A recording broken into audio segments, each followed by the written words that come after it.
ስሜ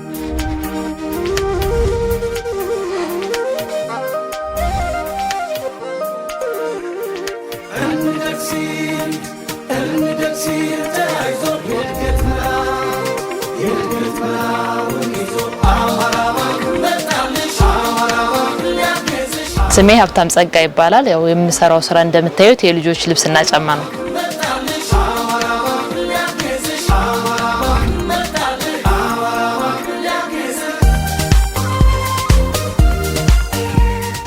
ከጓደኛዬ ነው የሰማሁት እንደዚህ አይነት ብድር አለ ብሎ ሲለኝ በሰማው በሶስተኛ ቀኑ ሂጅ አማራ ባንክ አናገርኳቸው። ያው ያለውን እድል ያው ተጠቃሚ እንደሆነ አመቻችተውልኝ ተጠቅሜያለሁ።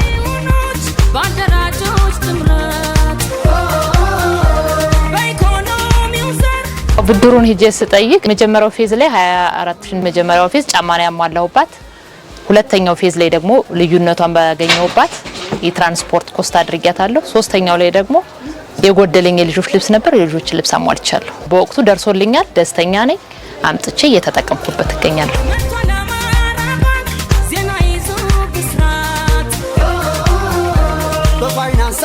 እኔ የወሰድኩትኝ ያው ደራሽ ለወዳጅ የሚለውን ብድር ነው እየተጠቀምኩት።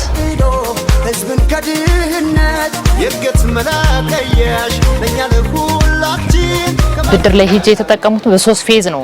የመጀመሪያ 24000 አካባቢ ወሰድኩ። በሁለተኛው ስመልስ ሁለተኛው ወደ 27000፣ አሁን ሶስተኛው ፌዝ ላይ ወደ 30000 አድርጎልኛል።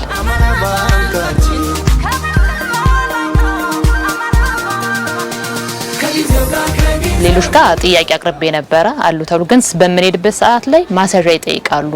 ሰፊ ነገር ነው። ያን ደሞኛ ማሟላት አንችልም ካለ ሁኔታ አንፃር። አማራ ባንክ ግን በታደሰ ንግድ ፍቃድ ብቻ ነው የፈቀደልኝ።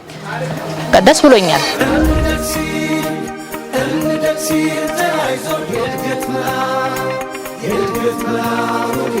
ሌሎች ሴት እህቶቼ እንደኔ በስራ ላይ ላሉ መምከር የምፈልገው አማራ ባንክ ላይ ሄደው በታደሰ ንግድ ፍቃድ ብቻ ያለ መጉላላት ያለ ተያዥ ጥያቄ ይሄን ብድር ወስደው ተጠቃሚ እንዲሆኑ እንደኔ ተጠቃሚ እንዲሆኑ ነው የምመክረው።